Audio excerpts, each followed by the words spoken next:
João 14, 5 e 6, diz assim a palavra do Senhor. Disse-lhe Tomé, Senhor, não sabemos para onde vais, como saber o caminho? Guarda esse. O que eu quero que você comece a meditar comigo nessa noite é, como saber o caminho? Verso 6 diz assim, respondeu-lhe Jesus, eu sou o caminho, e a verdade, e a vida. Ninguém vem ao Pai, senão por mim. Feche seus olhos comigo, vamos orar ao Senhor. Pai, nós somos gratos a Deus por essa noite, por essa conferência. Pai, somos gratos ao Senhor, ó Deus, por momentos tão abençoados, de tanta unção, tanta presença do Senhor nesse lugar. Sabemos, ó Deus, que o Senhor, o desejo do teu coração é se derramar sobre todo aquele que tem sede, se derramar sobre todo aquele que deseja o Senhor. E nessa noite nós te pedimos, ó Deus, encontre em nós pessoas sedentas pelo Senhor, pelo teu agir, pela tua palavra. Ao mesmo tempo, Senhor, nos traga temor, ó Pai, de que cada gota do que o Senhor tem derramado aqui sobre nós, Pai, nos deve levar a uma renovação de mente. Em nome de Jesus, toda obra que o Seu Espírito tem feito nos nossos corações aqui, ó Deus, seremos cobrados a partir da revelação nova que recebemos nessa noite, a partir da presença dos dons que o Senhor derramou aqui. É nesse nível que deveremos andar de hoje em diante. Deus nos traga temor sobre isso. Em nome de Jesus, ao mesmo tempo eu quero orar ao coração de cada um aqui, Senhor, por cada vida nesse lugar, por cada um que nos assiste pela internet. Em nome de Jesus, que os corações estejam abertos para receber a Tua palavra nessa noite, como semente que cai em terra boa e dá fruto, em nome de Jesus, fruto para a glória do Senhor. É isso que eu profetizo sobre a Tua igreja aqui reunida e online, Senhor, em nome de Jesus, que caiam as escamas dos olhos nessa noite, que toda fortaleza mental seja despedaçada pela unção que despedaça o jugo nessa noite, em nome de Jesus. Eu declaro cadeias caindo, o véu dos olhos, toda a cegueira, todo o ídolo hoje será destronado no meio do teu povo, para que reine o Deus vivo, único Senhor, Rei sobre todas as coisas. É o que nós declaramos nessa noite em nome de Jesus. Amém, igreja? Aleluia. Eu vou correr muito hoje. Então, assim, fique esperto, porque se o meu pastor souber quanto que tem aqui nesse arquivo, ele não ia deixar eu subir. Amém? Então, assim, nós vamos correr, tá bom? Se você ficar com dúvida, se você quiser entender um pouco mais, no final você me procura e aí a gente senta, eu te explico direitinho. Mas hoje nós vamos passar meio que assim correndo, porque eu preciso levar você a um entendimento que é algo que o Senhor preparou para você hoje. Amém? Você sabia que você é herdeiro, né? Você sabe, você tem ouvido isso desde sexta-feira, que você é herdeiro, você é filho, há uma herança do seu pai para você. Amém? Aleluia. Todo mundo já está nivelado nesse entendimento? Amém. Nós somos herdeiros do quê, pastora? De todas as bênçãos espirituais que o Senhor conquistou para nós. E todas elas estão encontradas numa única pessoa. Quem é? Jesus. Ele é a nossa herança, amém? Então nele está tudo aquilo que precisamos. Você concorda comigo? A partir desse entendimento, queridos, eu queria que hoje a gente focasse numa área dessa nossa herança que nós temos negligenciado como igreja. Quando eu falo como igreja, eu quero falar sobre a instituição igreja, ok? Eu tenho aquela visão, eu e meu esposo aqui, os pastores, a gente tem aquela visão de que a igreja verdadeira do Senhor está santa, imaculada, se preparando para aquele grande casamento. O problema é que nós temos chamado de igreja aquilo que não é igreja. Amém? Nem tudo que se chama igreja é noiva. E hoje eu quero abrir o seu entendimento pela graça do Senhor para que você seja noiva. Aleluia? Amém. Eu quero falar para você da herança da verdade. Você sabia que isso é herança sua? Você sabia que você é o dono da verdade? Você pelo menos deveria ser. Você sabia disso? Se você não se acha o dono da verdade, nós precisamos entender o que significa ser dono da verdade. Porque quem é o dono da verdade, queridos? Nós acabamos de ler aqui, ó, em João 14. Jesus. Ele diz assim, eu sou o caminho, a verdade e a vida. Ele é a verdade. Mas ele é filho de Deus. E nós somos o quê? Filhos de Deus. A verdade está nele. Somos da mesma família, somos somos herdeiros da verdade ou não? É isso que o Senhor tem para nós ou não? Seremos donos da verdade um dia ou já somos donos da verdade? Somos, ou pelo menos deveríamos ser. Você sabe que nem todo aquele que lê a Bíblia, infelizmente, a recebe como verdade? Você sabia disso? Muitas vezes, querido, a gente lê a palavra de forma tão automática, tão rápida, para cumprir o nosso plano de leitura anual, para cumprir todos os nossos objetivos. Eu falei que eu ia ler a Bíblia 3 vezes esse ano, então eu tenho que cumprir. Então você lê correndo e não percebe que há verdades ali que estão passando batidas pelos seus olhos. Você não está tendo completo entendimento daquilo que você está lendo. E infelizmente, queridos, eu digo para vocês, essa é a realidade da maior parte da igreja brasileira, acho que da igreja do mundo. E isso é muito triste. Isso é muito triste. Sabe por quê? Como é que eu tenho certeza disso? Por causa da superficialidade com que temos vivido o Evangelho. O entendimento completo e genuíno da palavra de Deus nos leva a uma transformação de mente e a uma vida santa. O que eu mais vi essa semana, enquanto eu preparava essa mensagem, eram mensagens e denúncias sobre pastores que adulteraram com ovelhas dentro da sua igreja. Vocês acham que a Bíblia tem sido levada a sério? A superficialidade com que nós temos tratado a palavra de Deus tem adoecido a igreja. Adoecido o povo de Deus. Tem criado marcas, tem criado frustrações, tem dividido lugares, tem criado um outdoor no mundo, dizendo que a igreja do Senhor não é triunfante, não é santa como Ele gostaria que fosse. E fazem piada conosco. Sabe quem que está sendo o alvo dessa piada? Nessa circunstância que nós vivemos, parece que somos nós. Mas no mundo espiritual, é o Senhor. No mundo espiritual, é Satanás que está fazendo isso. Que está fazendo com que o próprio povo de Deus não tenha revelação da verdade da palavra de Deus e viva uma vida de pecado dentro da igreja, lendo a Bíblia 3 vezes ao ano.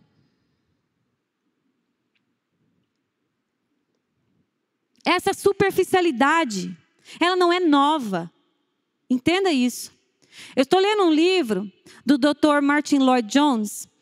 Ele foi escrito em 1959. Ele falava o seguinte: tal superficialidade fica evidenciada ao olharmos para a vida e a atividade evangelística da igreja. A situação piora muito quando comparamos essa figura com os grandes esforços evangelísticos do passado. Até mesmo o conceito de santidade expresso hoje, isso em 1959. E toda a abordagem quanto à doutrina da salvação nos mostram que uma das causas fundamentais para esta superficialidade é a nossa atitude para com as Escrituras. Não as levamos a sério, não as aceitamos como são e não permitimos que falem a nossa vida com a autoridade que possuem. Isso não é novo. Isso nós estamos falando de uma igreja de 70 anos atrás, que nem estava aqui. Nós estamos falando de um lugar lá na Inglaterra. E essa era a visão. Então, queridos, isso existe na história da igreja desde sempre. A questão é que a palavra de Deus não muda. Eu queria tanto a Bíblia aqui para eu levantar hoje e falar, esta palavra não muda. Muda de forma, mas não muda na sua essência. Glória a Deus por isso. Sabe por quê? Ela é valiosa demais. Ela é valiosa demais. O próprio Senhor encarregou homens fiéis que deram a sua vida para que o que está escrito aqui chegasse de forma intacta para mim e para você. Pessoas pagaram por isso com a sua vida, queridos. Nós não estamos falando de um livro qualquer. Nós não estamos falando de um conjunto de regras que se auto-intitula a verdade e se sobrepõe sobre todas as outras por uma questão de opinião. Você concorda comigo que a opinião de Deus é massacrante? Pode ser, você pode chamar de opinião, mas é a opinião de Deus. Ou seja, ela vai massacrar todas as outras.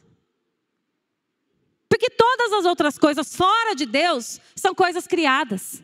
Nós não podemos comparar. Não há como comparar a palavra viva do Senhor com qualquer outra filosofia, ideologia, qualquer outro tipo de retórica, de discurso, de história que seja inventada. Tudo, queridos, fora de Deus é criado.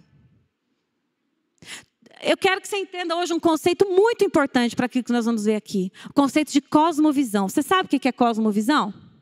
Cosmovisão é a maneira como você enxerga o mundo. Essa maneira como você enxerga o mundo, ela começa na sua vida desde pequenininha, igual a Elisa. A Elisa, filha do André e da Bruna, já está tendo a primeira cosmovisão dela. É importante vir à igreja. Essa é a primeira cosmovisão da Elisa. Glória a Deus por isso. Continua nisso, Bruna, que vai dar bom. Essa é a primeira cosmovisão da Elisa com relação ao Senhor. Todos nós temos uma cosmovisão. O mundo tem muitas cosmovisões, porque as pessoas, elas se destacam entre algumas. Você vê assim um monte de gente, tem sempre aquele que se destaca na multidão. São pessoas mais fortes que se impõem, são líderes, e a cosmovisão deles acaba se sobrepondo sobre a cosmovisão de outras pessoas. Ok? O mundo olha para a palavra de Deus e ele fala isso. É só mais uma cosmovisão que se sobrepôs a outras, porque as pessoas que levaram isso adiante eram muito fortes, elas eram pessoas que sabiam convencer. Realmente, naquela época, Maria Madalena, uma pecadora, convencia muito. Não é? Quando Jesus ressuscitou, lá no 3º dia, para quem que ele apareceu primeiro? Para as mulheres, para empoderar as mulheres? O que você acha? Exatamente pelo contrário. Justamente pelo fato de que as mulheres não eram consideradas testemunhas confiáveis, é que ele quebrou todas as regras e apareceu para elas primeiro. Agora, olha para esse testemunho. Não há nada, queridos, fisicamente, naturalmente, que justifique esse testemunho da ressurreição de um homem comum, como Jesus Cristo de Nazaré, o carpinteiro. Nada que justifique essa história sendo contada há mais de 2000 anos e chegar até você hoje de forma intacta e com tanto poder. Não há nada. Naturalmente falando. Então o mundo olha para isso com a cosmovisão do mundo.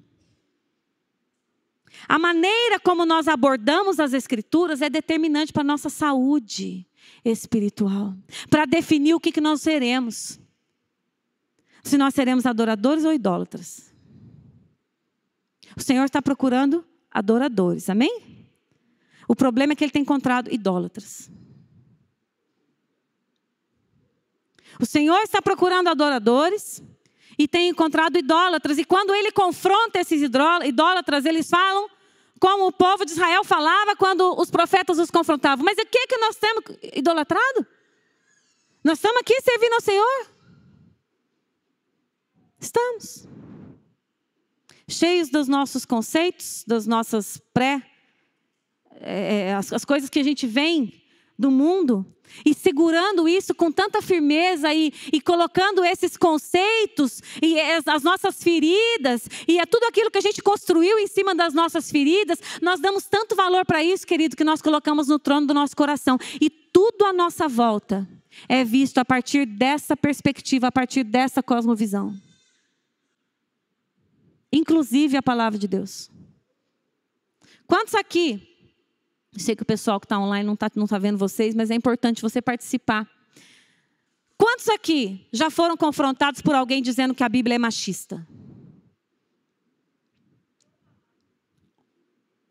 Quantos aqui já foram confrontados dizendo que a Bíblia prega a violência? O que você disse? O que é isso, queridos? O nome disso é contaminação. O nome disso é contaminação do lugar onde deveria haver santidade, onde deveria haver pureza. É triste quando nós não sabemos o que responder. Aqueles que estão prestando vestibular ainda têm tempo de correr atrás do preju, porque vão ser confrontados. Não se engane. As pessoas vão colocar o dedo no teu rosto para te chamar de homofóbico, para te chamar de misógino, para te chamar de machista, para te chamar de tudo. E o que você vai dizer? O que você vai dizer? Sabe o que nós temos feito? Nós temos pedido desculpa para o mundo por causa da palavra. Senhor Jesus! A gente quase que pede perdão Porque Deus entrou com o povo naquela terra e mandou exterminar os povos inimigos. Quase que a gente tem que pedir perdão para o mundo por causa disso. Tem que olhar essa gravação, você vai ficar no YouTube, capaz deles que tirarem. Se tirar, amém, né, Andrei? Glória a Deus, cumpriu o propósito. Vocês entendem? Queridos, a nossa mente está tão contaminada com essas coisas que a gente não vê. A gente não vê.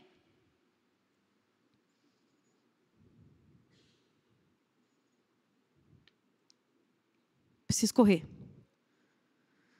Abra a palavra de Deus comigo, 2 Pedro 3:16.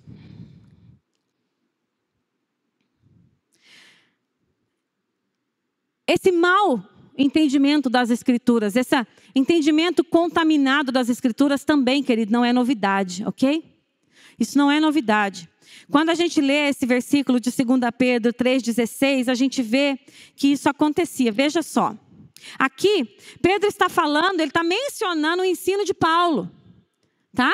Então ele fala assim, ó, ao falar acerca desses assuntos, como de fato costuma fazer em todas as suas epístolas, nas quais há certas coisas difíceis de entender, que os ignorantes e instáveis deturpam, como também deturpam as demais escrituras para a própria destruição deles. Essa palavra ignorante aqui não é de estressado, grosso, não, mas é de não instruído. Olha o problema da falta de clareza. Paulo estava explicando coisas elevadas. E Pedro constatou que as pessoas, por falta de entendimento, deturpavam o que ele estava falando e faziam isso para a sua própria destruição. Queridos, é importante a gente entender que todo entendimento errôneo das Escrituras, a gente chama isso de uma heresia. Ok? E o herege nem sempre, na maior parte das vezes, ele não é um cara mau caráter. Ele é alguém que está equivocado. Ele se aproximou das Escrituras com uma cosmovisão contaminada. Então ele leu um texto, uma parte do texto chamou mais atenção para ele do que outra. Ele pega aquilo e constrói toda a sua vida e teologia e feridas. Ele encontra tudo. Ali ele encontra lugar para tudo. E ele sai disseminando isso pelo mundo. O rastro que fica, iniquidade, idolatria, destruição, frustração, até morte. A gente já viu um monte de seitas aí. Mas às vezes o rastro que fica não é tão ruim, vai. Às vezes é só uma hipergraça. Que mal faz uma hipergraça, não é verdade? Quando eu olho para a palavra e eu gosto do que a graça faz ao perdoar os meus pecados, né? Então eu ponho muita ênfase nisso. Toda a minha vida vai ser ênfase sobre isso. E eu começo a desculpar as minhas atitudes por causa da graça. Então a graça serve para cobertar a minha iniquidade. É isso que ela faz, filhos. Queridos, é isso que ela faz. Ela veio para cobrir a sua iniquidade. Isso não é em si uma mentira. Mas não é só isso que ela faz.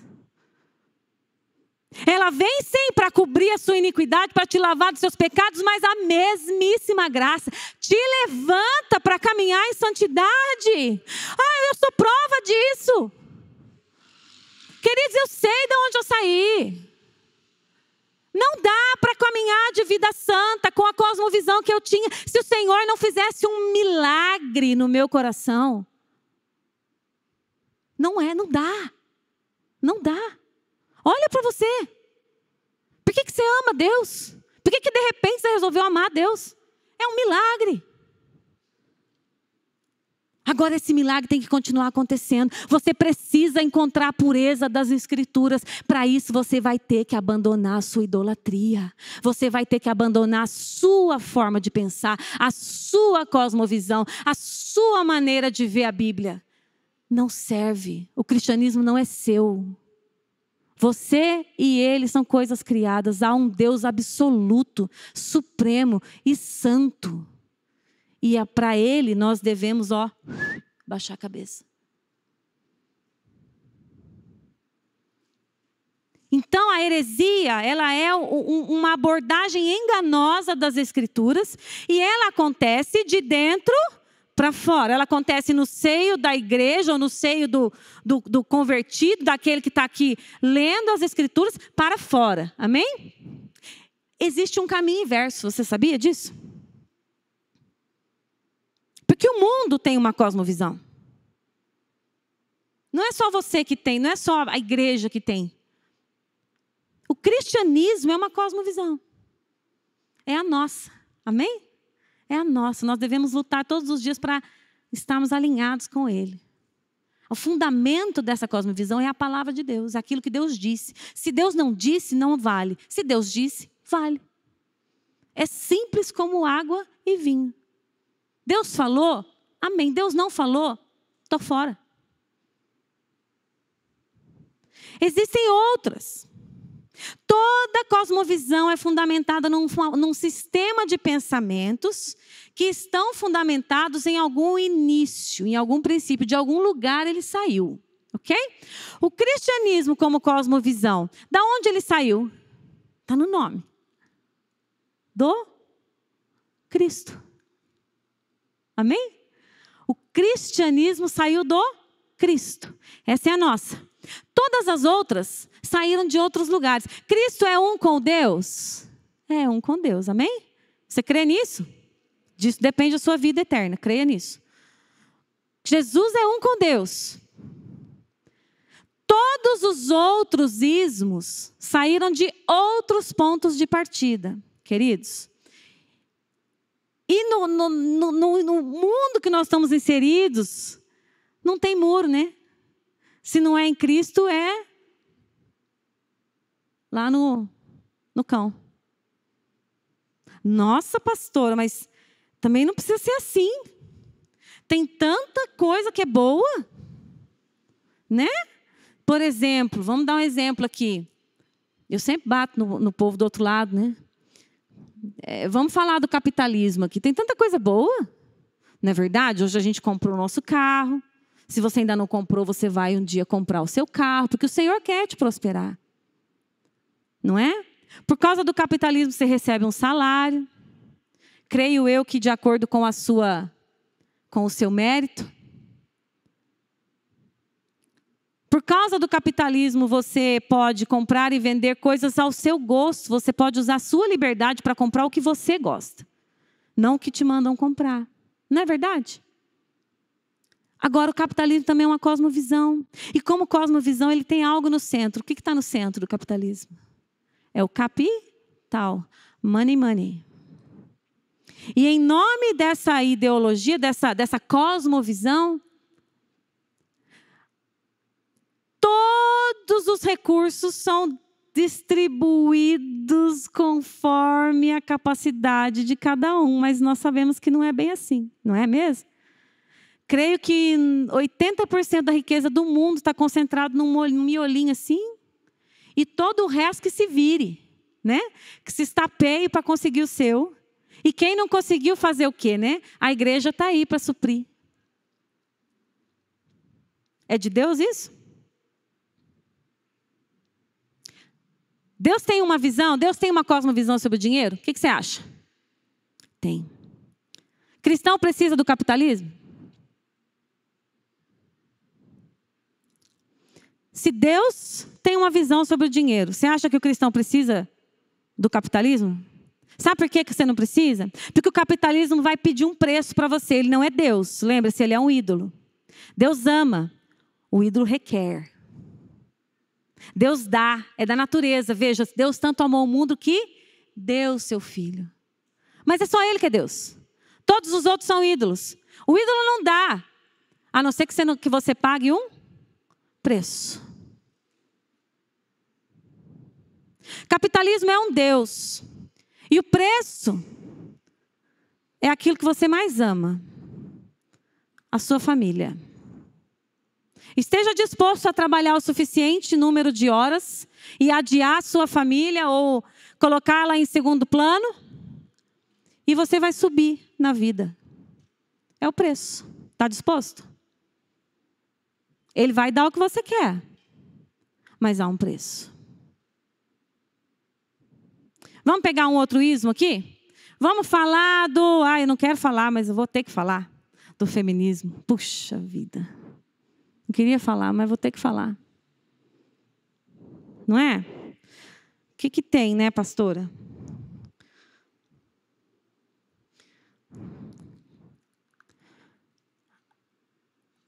Se você tem dúvida da origem do feminismo e do porquê que ele não se aplica, depois a gente conversa. Não vai dar tempo da gente falar disso aqui agora. Mas eu preciso dizer para você, e tem coisas que é melhor você não saber, porque você vai ser cobrado sobre aquilo que você sabe. Então, se você não quer ser cobrado, tapa o ouvido. Amém? Aleluia. O feminismo, ele tem um monte de origem, tá? Tem uma discussão sobre a origem, onde começou, quando não começou, blá, blá, blá, blá, blá. Não é isso que eu vim fazer aqui. Eu até queria fazer isso hoje. A minha ideia foi preparar uma palavra sobre isso, mas o Senhor mudou, porque o Senhor te ama. Amém? Você não merece ficar uma hora ouvindo sobre feminismo. É só um ídolo e vai cair, como todos os outros. Amém? Olha só. Feminismo, em sua origem, ele nasceu do olhar de pessoas que se preocupavam com vítimas. Ok? Então, eu vou dar um exemplo de uma aqui. Tem uma mulher, ela era uma enfermeira, o nome dela era Margaret Sanger. Guarde esse nome, importante, para você ensinar para sua filha. Margaret Sanger. Margaret Sanger, ela era uma enfermeira, ela trabalhava com saúde pública, lá nos Estados Unidos, lá atrás, em meados de, comecinho de 1900 e tanto lá. Tá bom?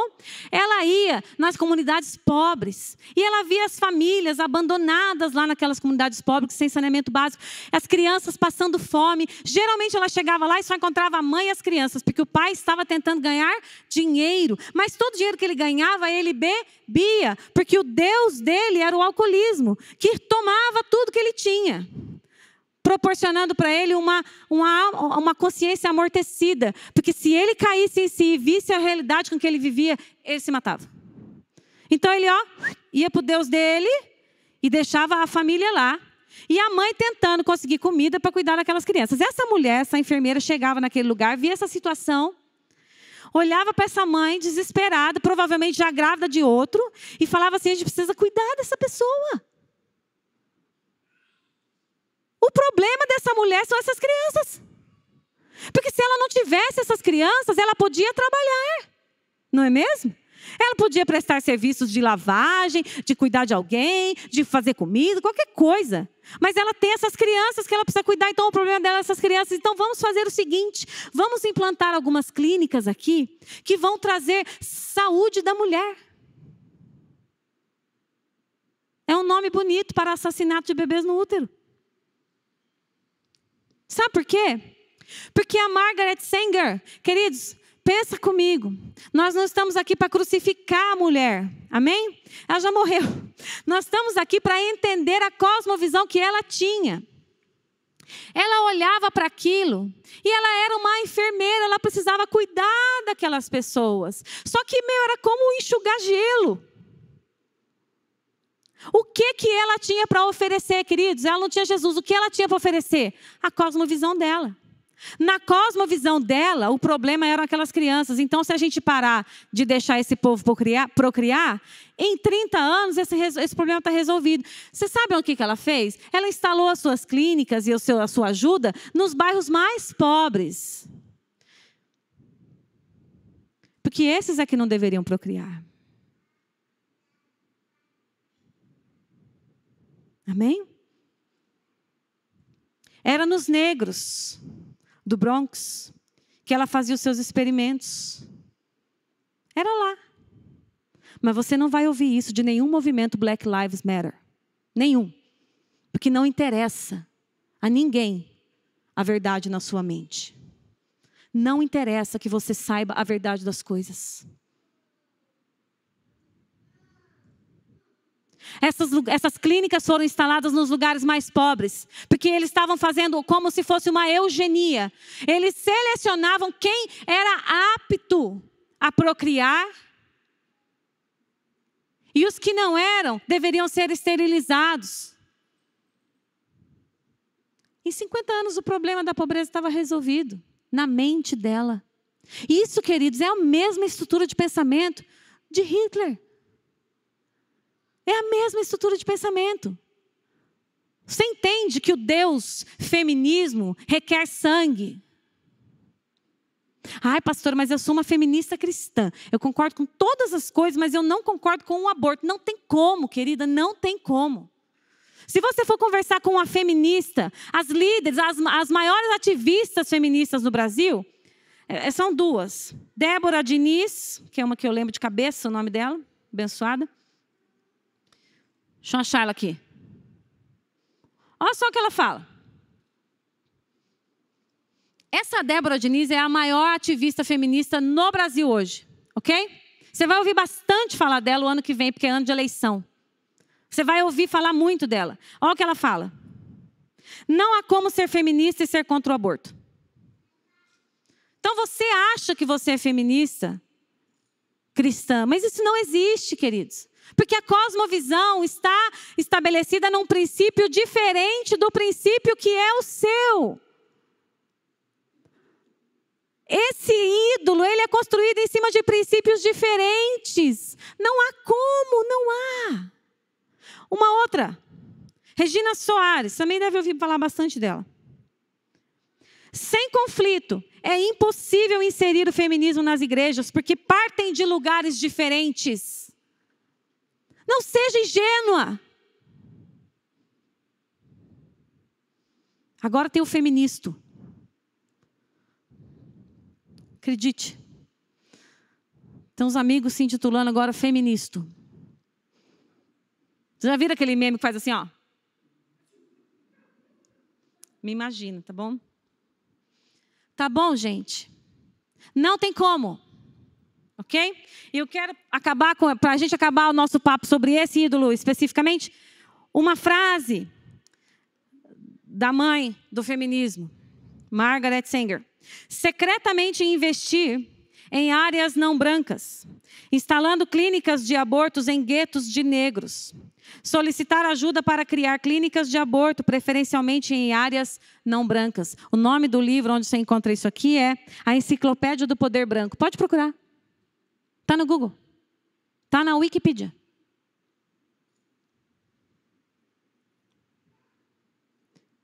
Queridos, esse é o ídolo do momento aqui. Porque é um ídolo que requer sangue. Ele tem sede de sangue e ele não vai ter fim. Só esqueceram de avisar para as ativistas desse movimento, as adoradoras deste ídolo, que há meninas sendo mortas nos ventres das suas mães. O feminismo não vale para elas? Só vale para as mães? E a saúde das meninas que estão sendo abortadas no ventre das suas mães? Quem vai olhar para elas? Vou te dizer algo. Cristão não precisa de feminismo. Você não precisa. Você não precisa. Se você sente que você precisa, é porque esse é um ídolo na sua vida. E o ídolo, ele requer sacrifício. Ele vai te querer que você continue sacrificando a ele continuamente, porque ele te promete uma redenção que não vem. Não vem, queridos. Não vem. Ele te promete valor. Ele te promete valorização, empoderamento. Não vem. Empoderamento à custa do sangue dos outros. Você não precisa disso. Saiba quem você é. Você foi criada por Deus. Você tem um propósito. Você não precisa que ninguém te empodere. O próprio poder do Espírito Santo vive dentro de você. Há o mesmo poder que ressuscitou Jesus entre os mortos. Hoje habita em você. Que mais empoderamento você pode querer?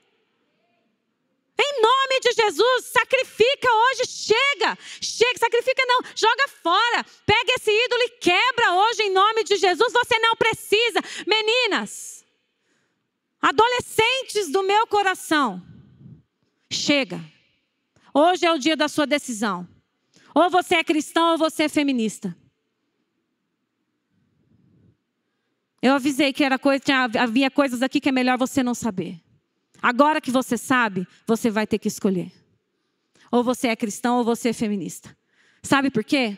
Aqui dentro desta igreja, meus pastores estão aqui, eles sabem do que eu estou falando. Aqui dentro não vai ter lugar para um evangelho contaminado. Amém? Amém? Ou você joga esse ídolo fora e se dobra diante do Deus vivo. Ou você vai ter que achar outro lugar para você idolatrar o seu ídolo. Aqui dentro não será. E eu quero crer que o amor do Senhor está tocando o seu coração agora. Eu sei que essa é uma palavra dura. Mas com ídolos, querido, a gente não brinca. A gente não maquia ídolo. Ídolo a gente chuta. Amém? Ídolo a gente derruba. Como é que era que Deus mandava o povo derrubar aqueles postes ídolos? Deus falava desmonta o poste ídolo? Ou ele mandava quebrar tudo, destruir tudo, despedaçar tudo, quando não mandava queimar? Aleluia! Amém. Vamos em frente, que a gente tem pouco tempo.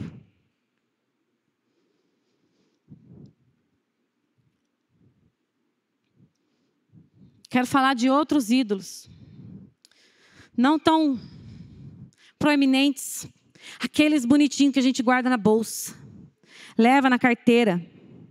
Sabe?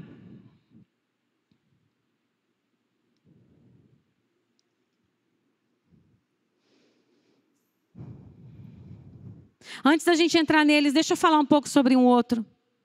Eu não vou demorar, mas eu preciso falar. O marxismo é um ídolo, o comunismo é um ídolo, o socialismo é um ídolo, o capitalismo é um ídolo.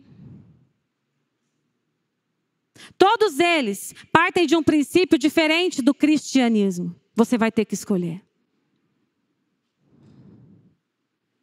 Se você quer viver a verdade do evangelho, o evangelho que verdadeiramente te liberta e te põe no céu ao lado de Cristo, você vai ter que escolher. Porque não dá para servir a dois senhores.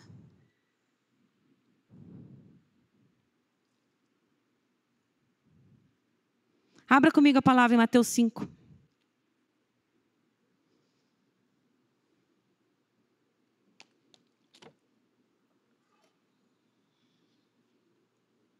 Verso 13 diz assim: vós sois o sal da terra.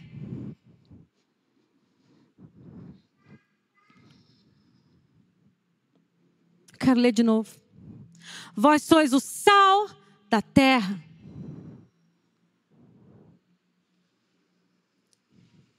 Se o sal vier a ser insípido, como lhe restaurar o sabor?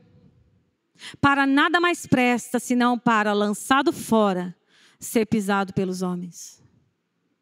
Você vê os homens pisando no cristianismo? Sal insípido.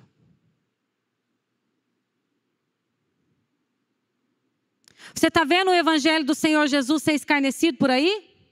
O nome disso é sal que não salga nada.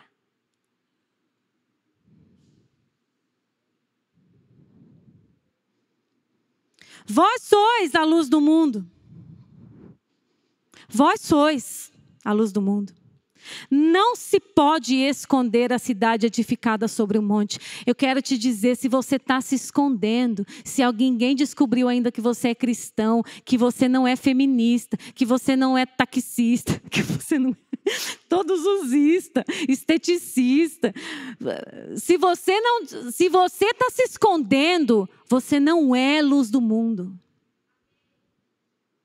Isso é a palavra de Deus, queridos. Ou a gente crê ou a gente não crê.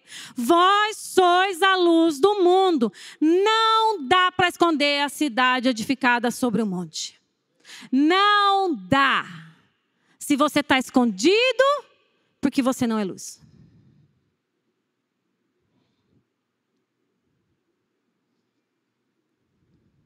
Nem se acende uma candeia para colocá-la debaixo do alqueire, mas no velador, e alumia a todos que se encontram na casa.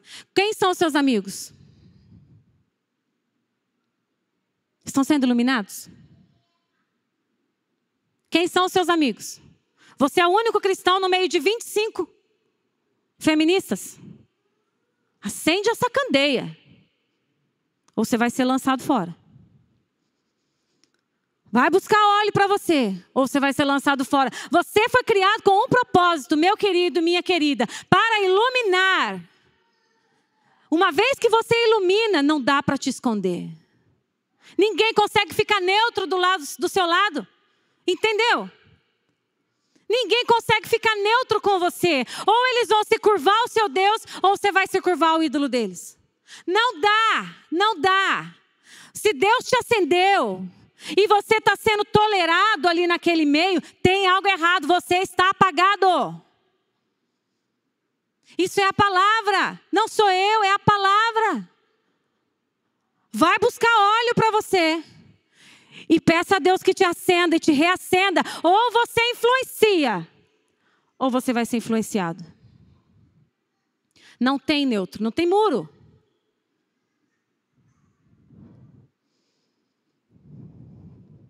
Isaías 62 diz assim: porque eis que as trevas cobrem a terra, e a escuridão os povos, mas sobre ti, igreja, aparece resplandecente o Senhor, e a sua glória se vê sobre ti. Não é a sua luz, não, querido, que você vai brilhar. Não tenha medo. Às vezes a gente olha para nós, a gente acha que não tem nada para dar. Mas não é a sua luz que você vai brilhar. A glória do Senhor resplandece sobre ti. Amém? A não ser que você não creia que a glória do Senhor é sobre todas as outras coisas. Mas é essa glória que é para brilhar sobre ti. É promessa, está aqui. Colossenses 2, de 6 a 9. Esse eu vou pedir para você abrir. Nós estamos correndo, pastor. Colossenses 2, de 6 a 9.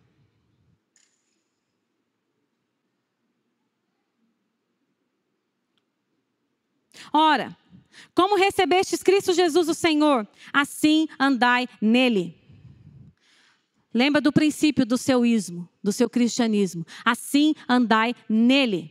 Nele radicados e edificados e confirmados na fé, tal como fostes instruídos, crescendo em ações de graças. Aí vem o verso 8.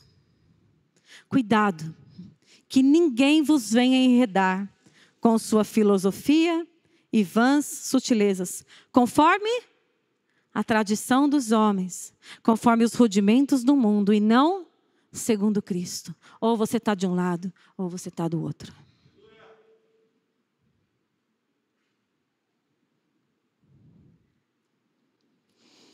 Vamos para frente. Palavra idolatria. Eu quero que você compreenda um pouco sobre idolatria hoje, porque para você saber, para você vencer isso, você precisa conhecer com quem que você está brigando. Amém? A gente tem aquela ideia de idolatria, né? Um negocinho lá, que está lá, no altar. Também. Mas, queridos, hoje eu quero levar você a entender aquelas idolatrias que a gente tem de estimação. Aquela que ninguém vê. Que quando você vem conversar com a pastora Adriana, não manifesta. Entendeu? Eu conheço um monte de gente que tem medo de conversar com ela. Aí a pessoa vem, conversa com ela e fala, ufa, saí. Ai, o ídolo do coração fala para você assim, nossa, não viu nós. Olha que nós passamos hoje ileso pela pastora Adriana. Ela vai te pegar um dia. Cuidado. Estou brincando, gente. É que a gente sempre brinca porque, né, a gente sempre vê. É verdade, eu sei. Eu também tinha medo, gente, de falar com ela antes. Você sabe que eu comecei a namorar o irmão dela, vocês imaginam o medo que eu tinha, vocês não têm noção. Eu tinha medo por todos os motivos do mundo. Porque eu era morna na igreja, porque eu era crente. Sabe aqueles crentes que não tá nem aí com nada? Então, não era crente direito. Daí, imagina, fui namorar o irmão dela. Falei, cara, na primeira vai me quebrar no meio. Quebrou umas 10 vezes. Mas funcionou. Amém. Deus, obrigado pela pastora Adriana. A palavra idolatria, queridos, ela vem desse ídolo. Amém? Eu quero que você pense lá atrás. Pensa lá em Roma, tá bom? Lembra aquela passagem que Paulo vai numa cidade e ele falando, Atenas, eu acho que ele estava, que tinha vários deuses, né? E não sei o quê. Lembra lá dos deuses? Cada deus daqueles, eles prometiam uma coisa, né? Então tinha lá a Afrodite, que prometia beleza, né? Aí tinha, como é o nome do outro lá? A outra Ártemis. Prometia prosperidade e fertilidade. E tinha um monte. Tinha Deus da guerra. Tá? Tinha vários tipos de deuses lá. Isso, eu falei para vocês, isso não é novo não, gente. Isso aí está aí desde sempre, tá? É claro que hoje eu acho que você não tem na sua casa um altar a Afrodite. Você tem? Eu vou contar para a pastora, se você tiver. Mas eu acho que você não tem nenhum altar a Afrodite na sua casa, né? Mas existem outras formas da gente se prostrar diante de Afrodite. Você sabia disso? Sabe, quando a nossa obsessão com o nosso físico, com a nossa aparência, ultrapassa os limites. Eu estou me prostrando diante de quem, gente? A própria. A própria. Falei para vocês, né?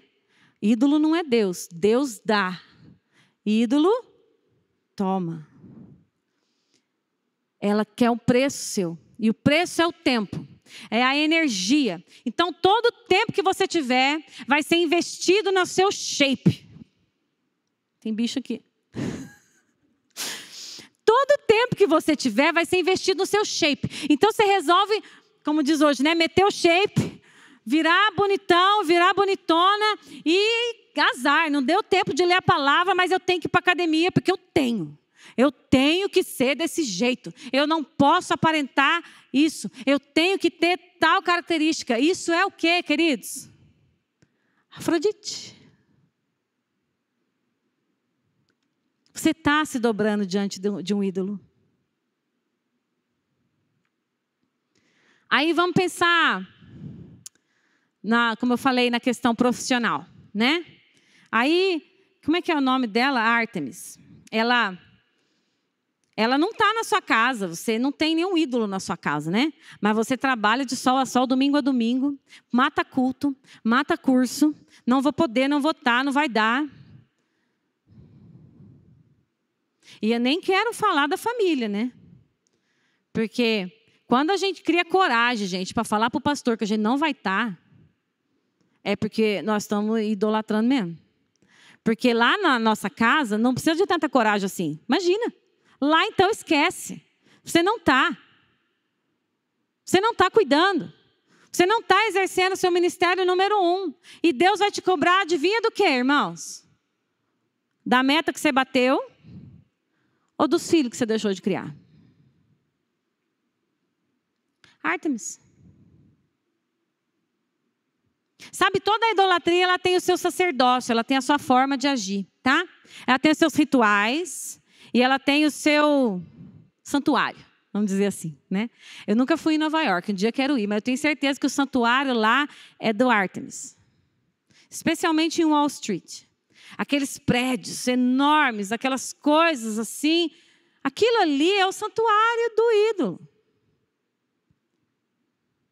Então a gente precisa começar a pensar na idolatria como essas características, tá bom? Olha. O coração humano, queridos, é uma fábrica de ídolos. Você pode falar para mim, mas pastor, eu trabalho bonitinho, eu tenho meu tempo com Deus, está tudo certo, não sei o quê, não sei o quê, não sei o quê. Falar, que bênção, então você está livre para adorar o Senhor. Então eu só tenho uma angústia na minha vida. Eu não casei. E isso assim, isso amargura toda a minha vida.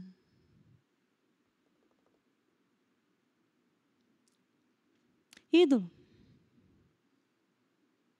Sabe, queridos, relacionamentos amorosos podem ser ídolos. Amizades podem ser ídolos. Estruturas de pensamento podem ser ídolos. Todas essas coisas podem ser ídolos. Todas elas.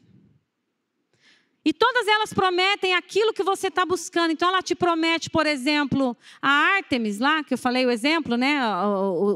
O Deus, aquele que endeusa o poder, a realização pessoal. Ele te promete segurança no futuro. Ele te promete que você não vai passar nenhum problema financeiro, porque você está fazendo por onde? Sabe, ele te promete estabilidade. Agora, ele é um ídolo. Ele não pode te dar o que ele está prometendo para você. E no momento, em algum momento da sua vida, ele vai te frustrar. Essa é a hora de você se arrepender. Porque ele vai te frustrar. Você sabe que ministério às vezes é ídolo? Sabe aquela pessoa que se o negócio não for aquilo que ela visualizou na cabeça dela, nada mais serve. Não serve. Pastor, eu estou deslocado, porque eu nasci para isso. Eu nasci para isso aqui. E não está acontecendo. Deus não está fazendo. Deus não está me vendo. Deus não prometeu isso para você.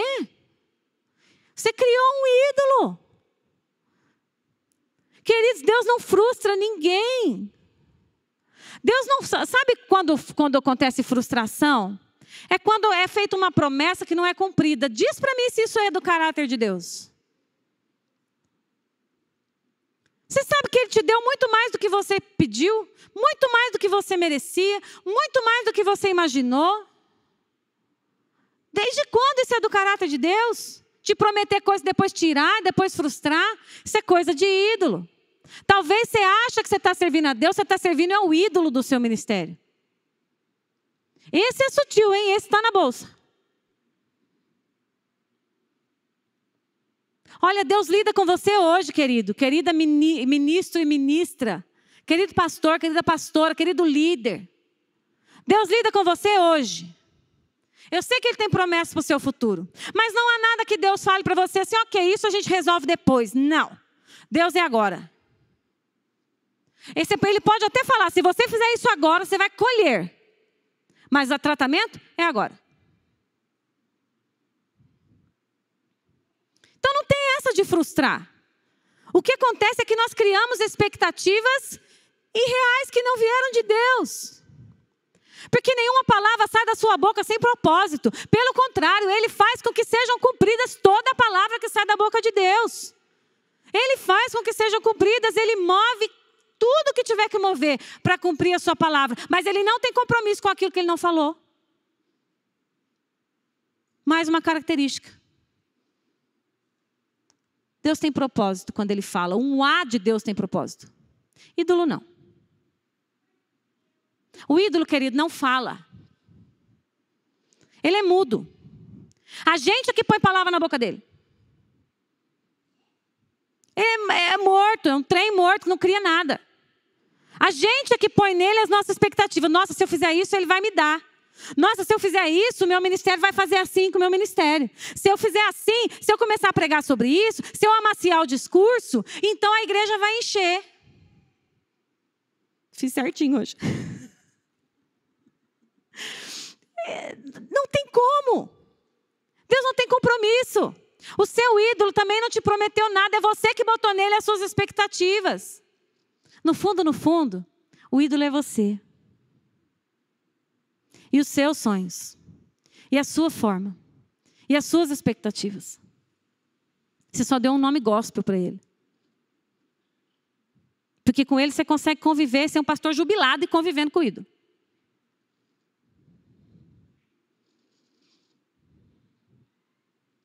Queridos, hoje é dia de jogar por terra todos esses ídolos em nome de Jesus. Deus nos ama tanto.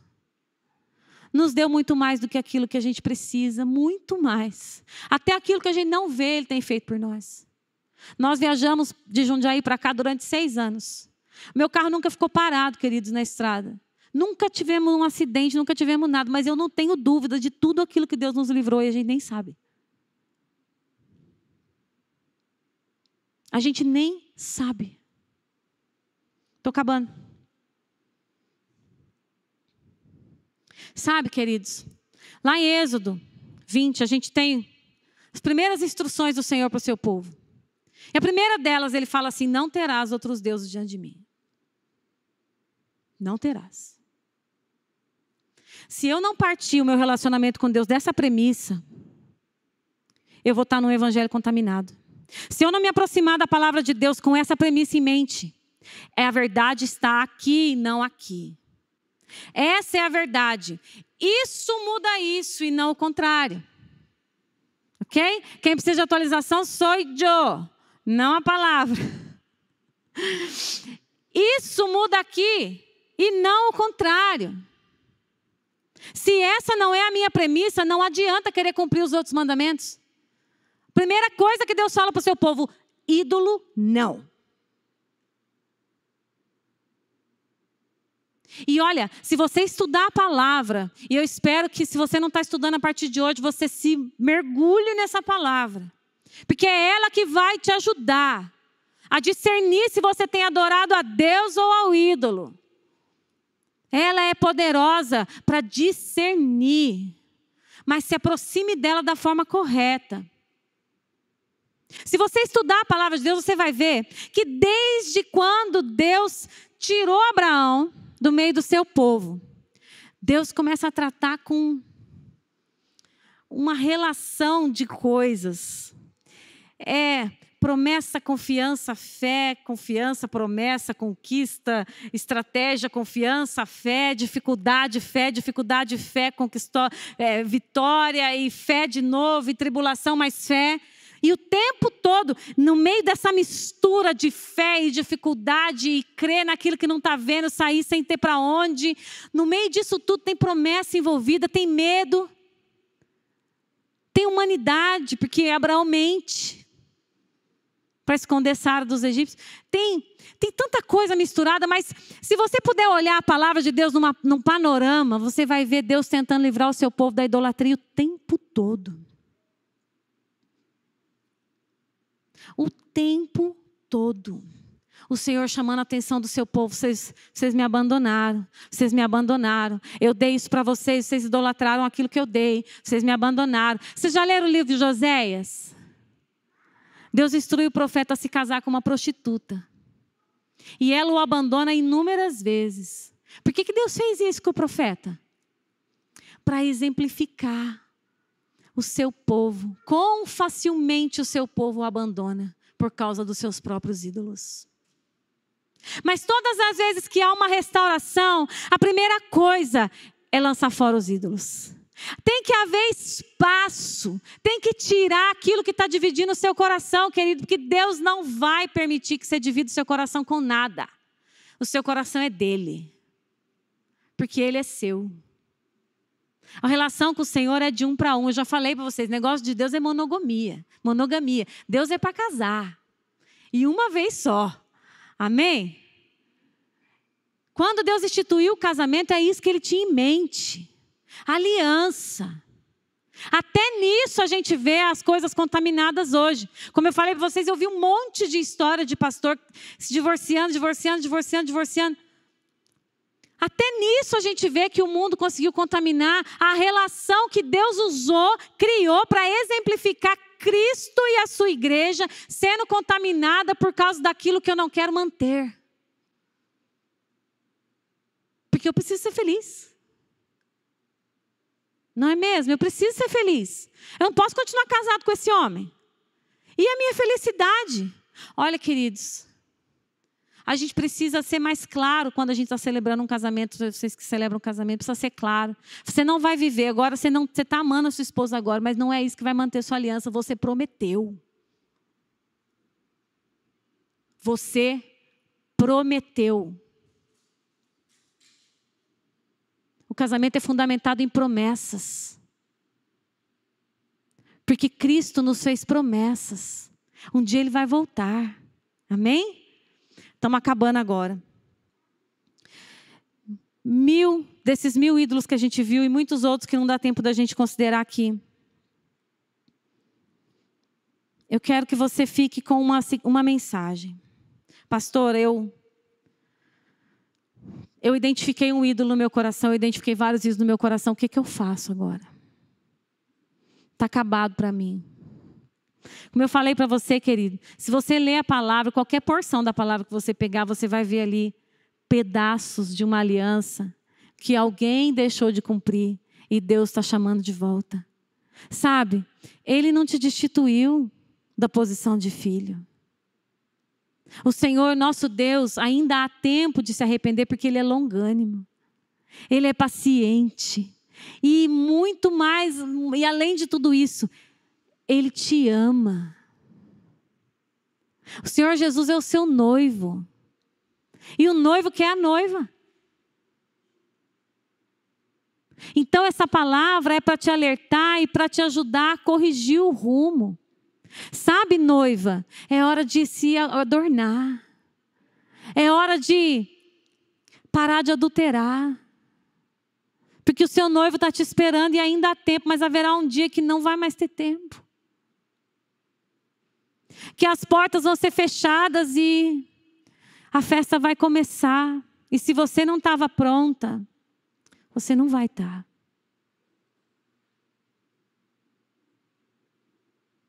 Querido, Deus nos ama tanto. Deus exemplifica isso também na vida de Abraão. Abraão obedeceu a Deus em todas as coisas. Deus prometeu para ele um filho. Ele não podia ter filho. Demorou anos. Acho que nunca ninguém quis um filho tanto igual Abraão. Tantos anos que demorou. Deus deu o filho. Eu tenho muitos amigos esperando por filhos. E choro por cada um deles. Mas choro também para que quando esses filhos chegarem, e vão chegar em nome de Jesus, não se tornem os ídolos. Sabe, queridos, quando Isaac chegou, Deus pediu Isaac. E parece meio louco isso, né? De todas as abordagens que a gente podia fazer esse texto, que quando Deus pede para Abraão sacrificar Isaac, a gente prega isso de várias abordagens diferentes. Hoje eu quero te dar mais uma. Sabe, o filho naquela cultura, o filho era tudo. O filho era a continuidade de um legado. O filho era a prosperidade das próximas gerações. O filho era a garantia de que aquele clã estava seguro. Deus pede isso para Abraão. Por algum motivo Deus pediu. Eu sei que a gente vai dizer que é para exemplificar Jesus, que foi o cordeiro.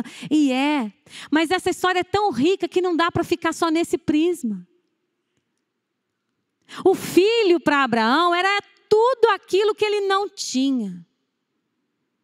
Quando Deus faz a promessa para ele, logo antes, ele fala assim: o que mais o Senhor vai me dar? O Senhor já me deu tanta coisa. Eu só não tenho filho que o Senhor não me deu. Abraão tinha riquezas, Abraão tinha bens, Abraão tinha paz, tinha terras, tinha uma esposa, tinha um relacionamento único com Deus. Deus aparecia para ele. Foi para ele que Deus falou a respeito de nós. Em ti serão benditas todas as famílias da terra. Mas Abraão não idolatra o seu filho.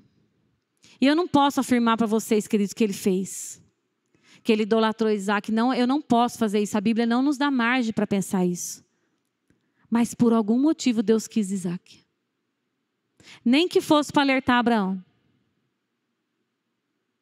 E Abraão, eu imagino a dor. O único, o primogênito, o unigênito, que eu esperei por décadas. Ele eu vou ter que sacrificar? Sabe o que ele fez? Ao abordar a verdade da palavra do Senhor. Qual foi a palavra do Senhor para Abraão? Sacrifica. Qual foi a abordagem de Abraão? Sim, Senhor. Sim, Senhor. A palavra de Deus diz que no dia seguinte ele acordou cedo, preparou tudo. Pegou os seus servos, pegou o filho e foi. Vamos sacrificar ao Senhor. Queridos, que disposição de coração. Que disposição de coração. Se ele estava idolatrando o filho, eu não sei. Mas no momento em que Deus falou, a resposta dele foi: sim, Senhor. E ele subiu o monte. Subiu o monte. Arrumou o altar, colocou a lenha, trouxe tudo. Deitou o filho. Se o filho era o ídolo, se o filho era realmente o ídolo, ali ele entregou. Ele estava disposto realmente a matar o seu filho. O Senhor vai encontrar no meu e no seu coração isso hoje, queridos? Porque eu tenho ídolos. Você também tem. Nenhum de nós vai poder sair daqui dizendo que a palavra não foi para nós. Quão disposto você está, depois de ouvir essa palavra? Sacrifica o teu filho. A palavra de Deus diz assim, ó. Sacrifica o teu filho, Isaac, o teu único filho, a quem amas. O Senhor está te pedindo hoje, querido, sacrifica. Quem é o seu Isaac hoje? Que você vai ter que abrir mão. Eu falei, tinha palavras que é melhor você não saber. Agora você vai ter que se posicionar. Quando Deus pediu isso para Abraão, queridos, Deus pediu isso para um amigo. Abraão era amigo de Deus. Deus sabia quanto isso ia doer no coração dele, mas ele pediu porque ele amava Abraão. E porque ele nos viu, ele amava a gente. E a promessa se cumpriu porque ele falou: Abraão, em ti serão benditas todas as famílias da terra. E porque você vai me dar esse filho, você vai estar disposto a dar esse filho para mim. Abraão aqui, ó, para matar o filho. Ele ouve uma voz. E quando ele olha, tem um cordeiro.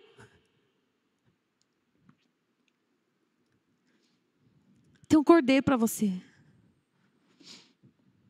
Você acha que você vai morrer se você entregar esse ídolo? Você não vai. Deus proveu o cordeiro no Monte Moriá. Deus proveu um cordeiro no Calvário. Você vai começar a viver. Você vai começar a viver. Quando ele levantou aquela não sei o que ele tinha, para matar o filho. Por causa da disposição do coração, todas as famílias da terra foram abençoadas. Sabe por quê, queridos? Porque outro primogênito veio. O nosso. Amém? O altar está pronto. Ai, se não fosse corona, ia chamar você para sacrificar aqui na frente comigo hoje. Mas você pode sacrificar aí onde você está. Eu não sei vocês, querido, mas eu quero sacrificar hoje. Ou eu quero construir esse altar hoje, eu quero botar ali todos os ídolos. Todos os Isaques. Tudo aquilo que eu permiti ser Isaac na minha vida hoje vai morrer. Amém? Mas eu não.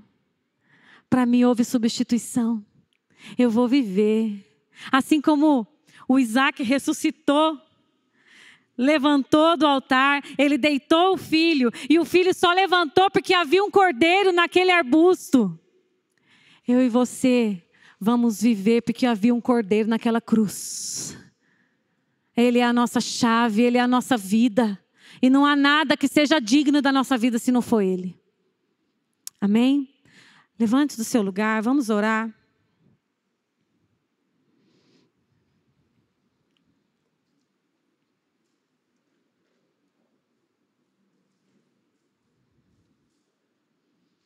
Você vai cantar. Amém. Eu vou pedir para o Fabiano começar a tocar. Queridos, agora vamos voltar para cá. É tudo individual. A revelação é individual, a salvação é individual, o crescimento é individual, o propósito é individual, tudo é individual. Amém? A prestação de conta é individual, tudo é individual. Agora é você e o seu Deus. Som do seu coração agora. Feche os seus olhos, esqueça de quem está do seu lado. Você também em casa, esqueça de quem está do seu lado. Feche seus olhos agora, é você e Deus. Ele te vê. Ele te vê tudo, ele vê até aquilo que você não vê. E há um altar na sua frente nessa noite, pronto para você colocar o seu Isaac.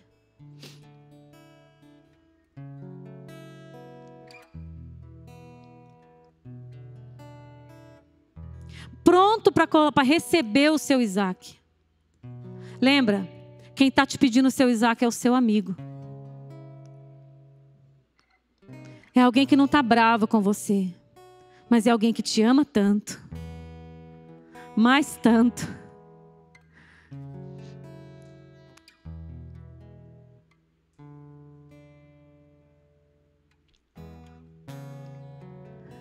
Eu estou sentindo no meu coração, há pessoas aqui que têm sentido o chamado para envolvimento na obra. E você está postergando isso. Você está postergando isso porque você levantou ídolos na sua vida, que te impedem de dar o que precisa ser dado para cumprir o seu chamado. Todo chamado tem um preço, queridos. Tem que entregar tudo para seguir o Senhor. Você sabe que você está postergando. o serviço na casa de Deus. Você sabe que você está deixando outros fazer o seu papel. Receberão o galardão que lhes é devido, mas você não receberá o seu, e você terá de prestar contas um dia ao Senhor. Sabe por quê? Porque Ele te deu talentos. Você está enterrando os seus talentos.